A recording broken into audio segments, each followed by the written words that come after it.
श्री सरस्वती मैया की जय, श्री कृष्णचंद्र भगवान की जय। देखिए, मैं पंचांगकर्ता, ज्योतिषी आदि पर एक प्रकरण प्रस्तुत कर रहा हूँ कि कुछ व्यक्ति, कुछ ज्योतिषी जो 1-2% हैं, वे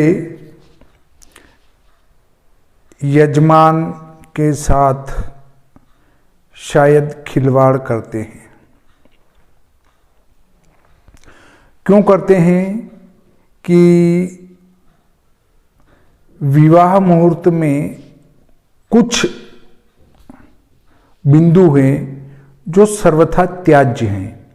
क्या त्याज्य हैं? देखिए, मैं आपको बताता हूं। वैधृति, व्यतिपात,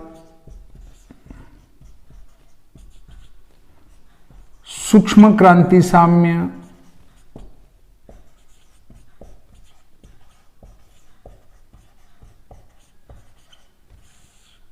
एक तो जो चंद्र और सूर्य के राशियों से जो क्रांति साम्य देखते हैं उसका कोई दोष नहीं है, पर जो गणित से क्रांति साम्य आता है वो सूक्ष्म क्रांति साम्य, वो विवाह में वर्जित है। इसके बाद है भुजंगपात,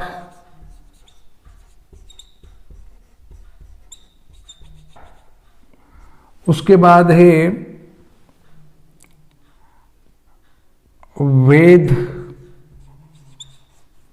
वेद दोष में शुभ ग्रह का तो पाद वेद छोड़ते हैं, अर्थात चरण वेद, और पाप ग्रह का वेद संपूर्ण वर्जित हैं, अर्थात इनमें यह और एक परिगार्ध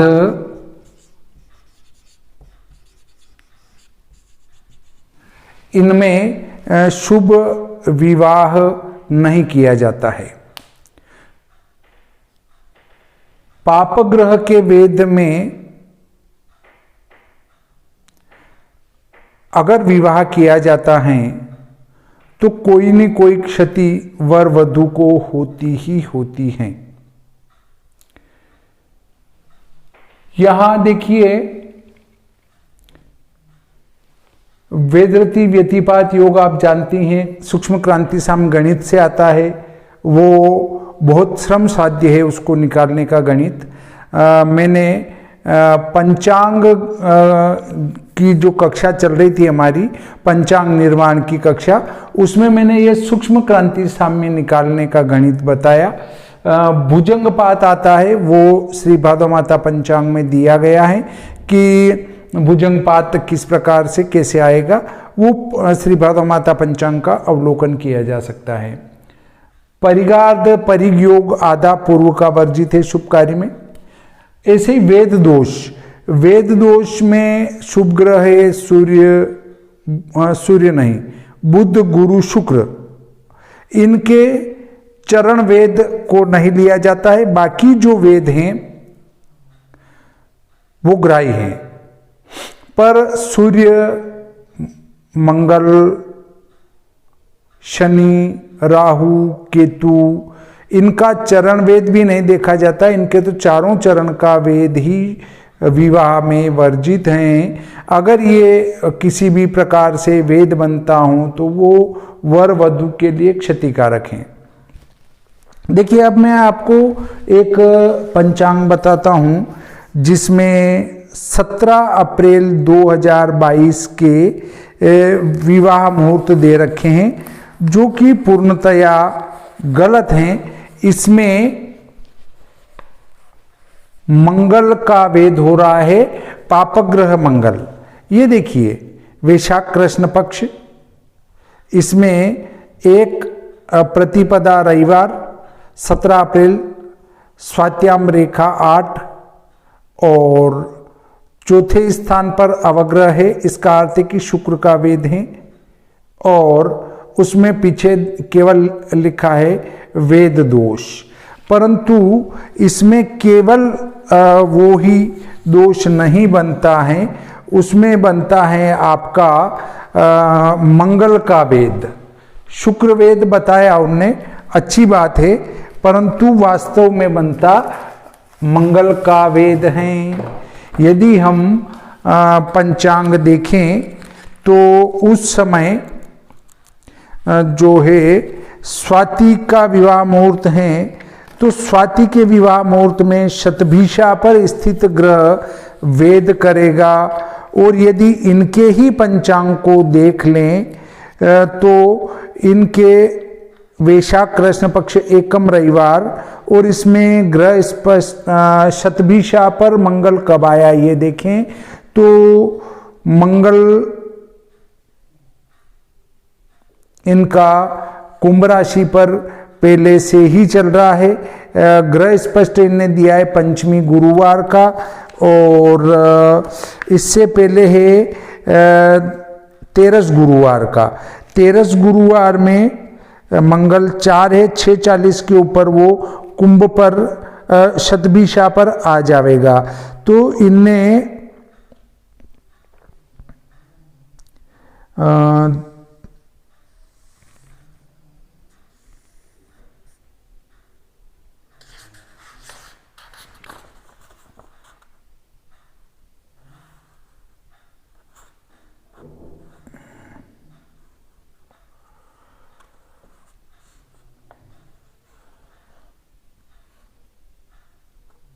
शतभिषा पर मंगल लिखा हुआ मुझे इसमें नहीं मिल रहा है, परंतु पंचमी गुरुवार को 9:54 मंगल स्पष्ट है। 9:54 का अर्थ है कि 6:40 उसको पीछे ले जाएं तो 5 दिन में इसकी गति इनने दी है 47 कला। 47 कला अगर 5 दिन में चलाएं अपन तो 47 में 5 का गुणा, 5 7 35, 5 चौक 20 और 3 23, 60 का भाग 6 3 18, मतलब लगभग 3 55 घटाएंगे तो प्रतिपदा को मतलब इनका मंगल शतभिषा पर आ जाना चाहिए, या उससे हम ये मान लें कि एक आध दिन पहले भी आ सकता है। 47 कला वैसे मंगल की परम गति होती नहीं है, परंतु ये देखिए इनने मंगल को पूर्वा भाद्रपद में 4:17 पर लिखा, 41:7 पर लिखा है, चैत्र की पूर्णिमा पर। मंगल पूर्वा भाद्रपद, मंगल पूर्वा भाद्रपद, और इधर मंगल स्पष्ट जो लिखा है वो 10/4 लिखा है, 10/4, और ये है 10/4 कौन से दिन का? 13 गुरुवार का, चैत्र शुक्ल 13 गुरुवार। और उसके बाद पंचमी, वैशाख कृष्ण पंचमी गुरुवार का है, वो 10/9 है। अब देखिए 10:0 से 10:6:40 तक, 10:0 से 10:6:40 तक मंगल होगा तो वो धनिष्ठा पर कहलाएगा, और 10:6:40 से 10:6:40 से 13 अंश, मतलब 10:20 तक वो मंगल शतभिषा पर रहेगा, जबकि पूर्वा भाद्रपद पर बताया गया है। अब यदि हम वेद वाला देखें तो स्वाति में शतभिषा पर स्थित ग्रह वेद करता है, शतभिषा पर। अब ये आपका मंगल, चाहे इनने पूर्वा भाद्रपद में लिखा है वो गलत लिखा है, ये शतभिषा नक्षत्र पर होने से मंगल का वेद बनता है किसमें? आपके 17 अप्रैल 2022 के लग्न में। तो ये जो पंचांग में दिया गया है, हाँ, इनकी गलती नहीं कह सकते हैं, क्योंकि इनने साफ पीछे लिखा है वेद दोष। अगर इनको फोन करके कहेंगे कि साहब आपने ये लग्न गलत दिया है, तो देखिए उसमें मैंने वेद दोष लिखा है, जबकि इस प्रकार के विवाह मुहूर्त पंचांग में नहीं लगाने चाहिए। तो ये एक पंचांग कर्ताओं द्वारा जो यजमान हैं उनके साथ थोड़ा सा भेद या धोखा कहला सकता है। हाँ, अगर चूक तो मेरे से भी होती है, मेरे से भी पंचांग में कई जगह गलतियां त्रुटियां रह जाती है, उसको मैं सहर्ष स्वीकार करता हूं, परंतु यहां तो आपने लिखा है वेद दोष, तो अब वेद दोष वाले लग्न क्यों दिए हैं? या तो वहां लिखते गणितेन पाद वेदा अभाव, तो कौन से ग्रह का पाद वेद है? अगर शुभ ग्रह का पाद वेद है तो उसमें विवाह कर सकते हैं, परंतु आपके द्वारा ऐसा कुछ नहीं लिखकर सीधा सीधा विवाह मुहूर्त दिया गया। मेरे पास एक दंपति परेशान होते हुए आए कि पंडित जी ये लग्न में इनका बिल्कुल गलत। तो किस प्रकार से गलत? में इनका मंगल का वेद है। तो उन पंडित जी ने तो निकाला, मैं इनका बताता हूं मैं आपको किस पंचांग से निकाला होगा। मैं इनका फलाने पंचांग से ये मुहूर्त मिल सकता है, बाकी में नहीं मिलेगा। तो उनने देखा कि हाँ बिल्कुल उनके पास यही पंचांग था। मैंने कहा उन पंडित जी की तो गलती नहीं कह सकते, पर उनको भी ये ज्ञान होना चाहिए कि पंचांग में किस प्रकार से गलत लग्न दिए गए हैं, उनको हम यजमानों को न दें। पर हम सीधा सीधा बिना पंचांग पर विचार किए ही सीधे उस निकले हुए मुहूर्त को यजमान को पकड़ा देते हैं, तो कभी कभी यजमान के साथ धोखा हो जाता है। तो इस प्रकार आप देख सकते हैं कि ज्योतिषी जानते हुए भी धोखा कर देता है या अनजाने में धोखा कर देता है।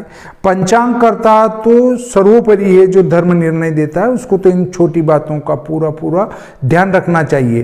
पर इस प्रकार के त्रुटिपूर्ण विवाह मुहूर्त देकर लोगों के साथ केवल छलावा करना मात्र है। तो देखिए, मैं आपको एक सलाह देता हूं कि आप इस प्रकार के त्रुटिपूर्ण विवाह मुहूर्त न दें। अगर किसी पंचांग में दिया है तो पहले खुद भी संतुष्ट हो लें कि हाँ ये विवाह मुहूर्त शुद्ध है, फिर यजमान को दें। 17 अप्रैल 2022 को न दिन में विवाह मुहूर्त है, न शाम को विवाह मुहूर्त है, न रात्रि में विवाह मुहूर्त है। हाँ, उसमें जो कात्यायनोक्त मत से अगर आप निकालें तो कात्यायनोक्त से तो मिल जाएगा, पर वो कात्यायनोक्त को हम नहीं मानते हैं। कात्यायनोक्त विवाह मुहूर्त केवल एक, वो भी 16 अप्रैल का नहीं बनता है। 16 अप्रैल का तो 17 अप्रैल का तो 16 नहीं, 17 अप्रैल का विवाह मुहूर्त तो कात्यायनोक्त तरीके से भी नहीं बनता है। कात्यायनोक्त विवाह के 4 नक्षत्र माने गए हैं, और वो 4 नक्षत्र केवल एक नक्षत्र चतुष्टयी विवाह मुहूर्त जिनको कहते हैं, वो केवल एक ऋषि जी ने ही बताए, दूसरे ऋषियों ने उसको मान्यता नहीं दी उन चारों नक्षत्रों को, इसलिए उनको हम विवाह में ग्राह्य नहीं करते हैं। परंतु फिर भी आवश्यकता में उनको ग्राह्य कर सकते हैं, पर वो तो 17 अप्रैल को तो किसी भी प्रकार से विवाह मुहूर्त नहीं बनेगा। 17 अप्रैल 2022 को किसी भी प्रकार से विवाह मुहूर्त नहीं बनता है। अगर इस दिन विवाह करेंगे तो निश्चित ही वंश क्षय का योग निर्मित होगा। तो इस बात को ध्यान में रखकर यदि आप 17 अप्रैल को विवाह मुहूर्त कर रहे हैं तो उसको छोड़ने की कोशिश करें। इस प्रकार आज का प्रकरण यहीं समाप्त करते हैं। श्री सरस्वती मैया की जय, श्री कृष्णचंद्र भगवान की जय।